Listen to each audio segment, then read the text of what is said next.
మణినాగేశ్వర ఛానల్కి స్వాగతం, సుస్వాగతం. మీ జన్మ మీరు తీసుకోలేదు, మీకు ఇవ్వబడింది. మీ శ్వాస మీరు తీసుకోవటం లేదు, అది జరుగుతుంది అంతే. మీ ద్వారా పనులు జరుగుతూ ఉన్నాయి, వాటిని జరగనివ్వండి. జీవితం మీకు ఇవ్వబడింది, ఎలా ఉంటే అలాగా దాన్ని స్వీకరించండి.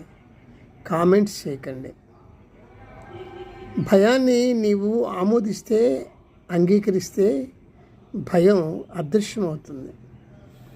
బాధని అంటే శారీరకమైన మానసికమైన బాధను నీవు ఆమోదిస్తే, అంగీకరిస్తే దానిని నువ్వు అధిగమిస్తావు. భయం దుఃఖం వద్దు అనుకుంటే సంతోషం మాయమైపోతుంది. అన్నింటికీ కారకుడివి నీవే. నీవు శరీరము మనస్సు అని పట్టుకొని గట్టిగా కౌగులించుకుంటున్నావు. అన్నీ మనస్సుతోనే జీవనం సాగిస్తావు కదా. ప్రతిదానికి మనస్సే నీ ఆలోచనలే. నేను ఇంత ఆలోచించాను, నేను చేశాను, నేను సాధించాను అంటావు. అదంతా నిజం కాదు. అందుకే ఈ సుఖదుఖాలు, మనోవ్యధలు, మనోవ్యాధులు, శారీరక రోగాలు వస్తున్నాయి. నీవు ఇవేవి కావు.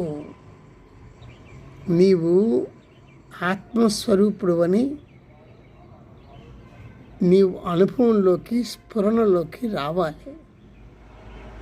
అది ఎలా రావాలో అన్నది నేను చాలా వీడియోస్లో చెప్పాను. మళ్ళీ ఒకసారి చూడండి, ఎలా ఆత్మానుభవం పొందొచ్చు అనేది.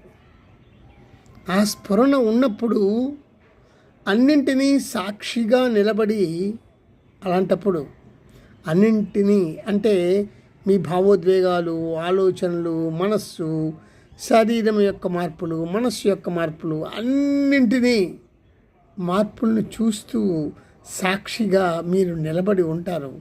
ఆ అనుభవం, ఆ స్ఫురణ మీకు కలిగినప్పుడు ఆ క్షణమే మీరు విముక్తులవుతారు. ఈ బంధం నుంచి, ఈ మనస్సు శరీరం అనే బంధం నుంచి విముక్తులవుతారు. ఎప్పుడైతే అయ్యారో మీకు అంత ఆనందమే.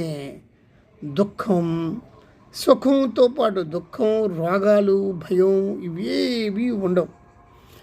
ఆ క్షణమే బంధ విముక్తుడు అయిపోయి నీవు